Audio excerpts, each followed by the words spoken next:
Welcome back. We are on lesson number 68 in A Course in Miracles titled, Love Holds No Grievances. Love holds no grievances. You who were created by love like itself can hold no grievances and know yourself. To hold a grievance is to forget who you are. To hold a grievance is to see yourself as a body. To hold a grievance is to let the ego rule your mind and to condemn the body to death. Perhaps you do not yet realize just what holding grievances does to your mind. It seems to split you off from your source and make you unlike him.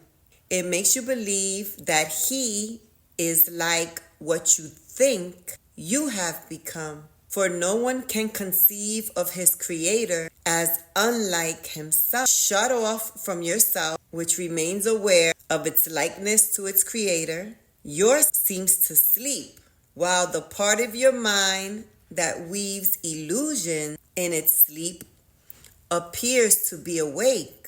Can all this arise from holding grievances? Oh yes, for he who holds grievances denies he was created by love, and his creator has become fearful to him in his dream of hate. Who can dream of hatred and not fear God?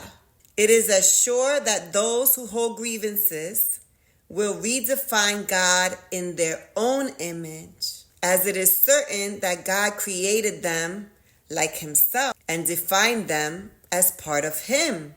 It is as sure that those who hold grievances will suffer guilt, and it is certain that those who forgive will find peace. It is as sure that those who hold grievances will forget who they are, and it is certain that those who forgive will remember. Would you not be willing to relinquish your grievances if you believed all this were so? Perhaps you do not think you can let your grievances go.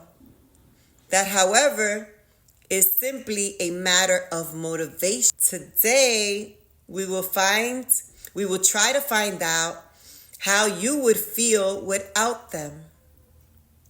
If you succeeded, even by ever so little, there will never be a problem in motivation ever again. Begin today's extended practice period by searching your mind for those against whom you hold what you regard as major grievances. Some of these will be quite easy to find. Then think of the seemingly minor grievances you hold against those you like and even think you love.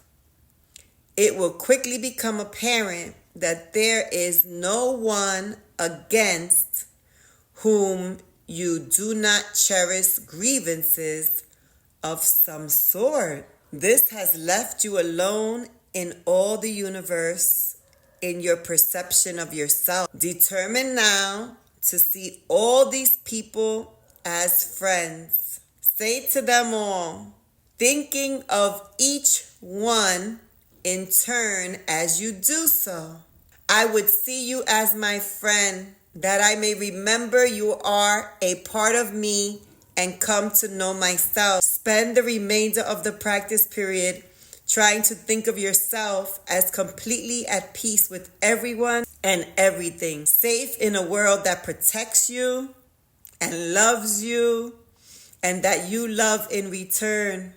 Try to feel safety surrounding you, hovering over you, and holding you up. Try to believe, however briefly, that nothing can harm you in any way.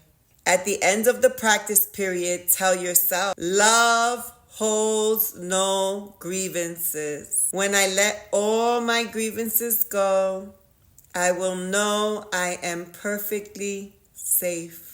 The short practice period should include a quick application of today's idea in this form.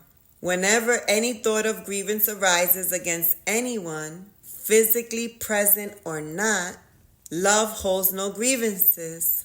Let me not betray myself. In addition, repeat the idea several times an hour in this form. I would wake to myself by laying all my grievances aside and wakening in Him.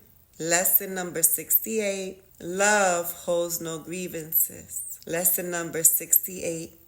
Love holds no grievances. So where have we been holding grievances? I love the fact that it says you're going to find grievances even in those people you love.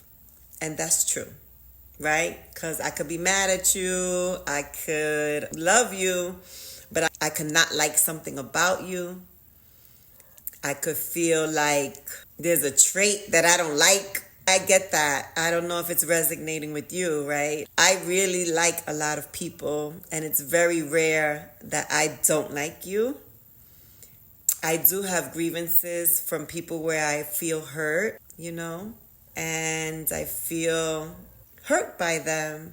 So what does this mean? What does this mean if you have anybody that you might feel hurt by? What does this mean, God? What does this mean that we should let it go? In theory, that sounds great, but how do you do it, right? How do you just let it go?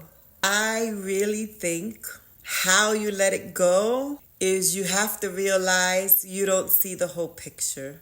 You don't know the past. You don't know what's happened to that person. You don't know all the little intricate details. You don't know what assumptions you've made and how correct they are.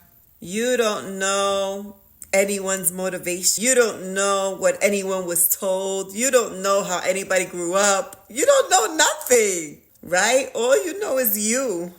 And when I think of that, I think of myself, and I know that when I know better, I do better. And I have to let things go. I have to be gentle with myself. I'm learning that more now. So if it's my lesson, it's also yours. Be gentle with yourself. Know that you're in the perfect place at the perfect time. Know that all your challenges lead to triumphs, and that everything's a season. And hold on to the fact of your main man up there. Hold on to knowing what he's about, because what he's about is what you're about. That's what we're learning here, right? That he created us like him. If he's love, we're love. And I guess to know the truth that nothing can hurt you. Nothing can truly hurt you. Nothing can ever crush your light. Nothing can ever dim who you really are. Unless you decide to think you're something else. Unless we play with that ego, right? When we play with that area of life. Because I know when we are connected to our source, we're feeling like how I feel right now. You can see it, I'm sure. You can sense my loving thoughts about you and about others and about myself. And I love living from this space. That's why I do A Course in Miracles.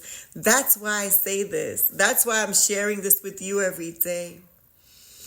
It makes me realize only the beautiful things about who I truly am. And it helps me to remember the beautiful things about who you truly are and see you for who you truly are. See you as that person that is God's child, one with me, my brother, my sister. And then I can smile, and then I can be joyous, and then I can be happy. And then I can realize the truth. You're doing the best you can every day, every moment, every second. And when you're not, it's okay too. It's okay because something got over you and you're not your true self. And that's what it basically is. And that's my story, and I'm sticking to it. And that's the story in A Course in Miracles. Love holds no grievances. Let it go. Have a great one. Thank you again for being here with me. We're doing it together.